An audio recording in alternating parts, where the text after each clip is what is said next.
नमस्कार बालमित्रांनो, नवीन वर्षाच्या हार्दिक शुभेच्छा. प्रत्येकाच्या जीवनात शिक्षणाला फार महत्त्व आहे. शिक्षणाने माणूस मोठा होतो, पुढे जातो आणि कीर्तिवानही होतो. परिस्थिती अनुकूल नसताना देखील जिद्द, चिकाटी ठेवून स्वयंप्रेरणेने कसे शिकू शकते याची एक गोष्ट मी तुम्हाला सांगणार आहे. गोष्टीचे नाव आहे एकलव्य. फार फार वर्षापूर्वी आजच्या सारख्या शाळा नव्हत्या.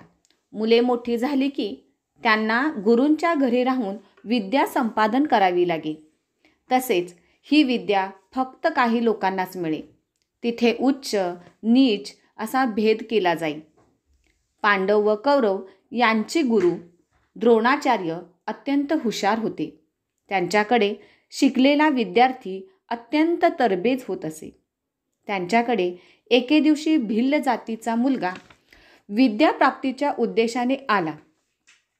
खरे पाहता विद्या घेण्यास कोणतेही बंधन नसावे असे असूनही द्रोणाचार्य यांनी त्याला विद्या देण्याचे नाकारले. त्या मुलाचे नाव होते एकलव्य.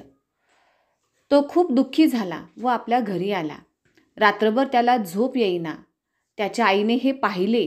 ती म्हणाली, बाळा, गुरुशिवाय विद्या नाही हे खरे, पण तू उद्या सकाळी मातीपासून एक पुतळा तयार कर व धनुर्विद्या प्रारंभ कर. तू नक्कीच त्या विद्येत पारंगत होशील. सकाळी उठून एकलव्याने मातीचा पुतळा तयार केला. द्रोणाचार्यासारखा हा पुतळा दिसत होता. एकलव्याने मनाने त्यांना आपले गुरु मानले होते. एकलव्य दररोज पहाटे उठून स्नान करी, गुरूंच्या चरणी फुले अर्पण करी, आपली धनुर्विद्या सुरू करी. खरोखरच अत्यंत मनापासून तो हे करत असल्यामुळे तो तरबेज झाला. अधूनमधून तो कौरव पांडवांना द्रोणाचार्य शिकवत होते पाहून परत घरी त्याप्रमाणे बाण मारण्याचा प्रयत्न करीत असे. अशा रीतीने त्याचे शिक्षण होत होते. एकदा द्रोणाचार्य आपल्या शिष्यांसह वनात धनुर्विद्येची परीक्षा घेत होते. तेथे एक कुत्रा भुंकत होता. त्यामुळे सर्वांना एकाग्र मन करून बाण मारता येत नव्हते. एकलव्यही ते सर्व पाहत होता. पांडव नेम धरून बाण मारत होते, पण त्यांचा नेम चुकत होते. एकलव्याने त्या कुत्र्याच्या तोंडावर बाण मारला. जखम न होऊ देता कुत्रा भुंकण्याचे थांबला. ही गोष्ट द्रोणाचार्यांनी पाहिली. त्यांना एकलव्याचा नेम पाहून आश्चर्य वाटले. त्यांनी एकलव्याला बोलवले. घाबरतच तो द्रोणाचार्यांजवळ गेला व त्यांनी वाकून नमस्कार केला. द्रोणाचार्यांनी त्याला विचारले, बाळा, तुझे नाव काय आहे? तो म्हणाला, मी एकलव्य. आपण माझे गुरु आहात. मी तुम्ही शिकवलेले धडे पाहून ही विद्या मिळवली. द्रोणाचार्यांना खूप आनंद झाला, परंतु मनात भीती वाटली. अर्जुनासारखा धनुर्धारी दुसरा नाही असे त्यांना वाटत होते.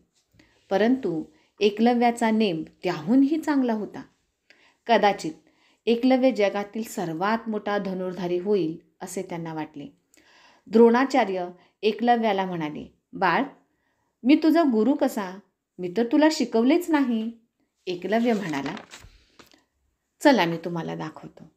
तो द्रोणाचार्यांना आपल्या घरी घेऊन आला. तेथे अंगणातच द्रोणाचार्यांचा पुतळा होता. त्यावर फुले घातली होती. ते पाहून द्रोणाचार्यांना खूप आनंद झाला, परंतु त्यांच्या मनात मात्र भीती होती अर्जुनाबद्दलची.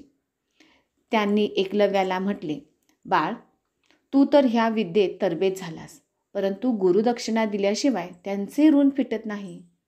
एकलव्याला फार आनंद झाला. तो म्हणाला, गुरुजी, आपण सांगाल ती गुरुदक्षिणा देण्यास मी तयार आहे. हे ऐकताच द्रोणाचार्य खुश झाले. त्यांनी त्याला विचारले, तू मागितल्यावर नक्की देशील का?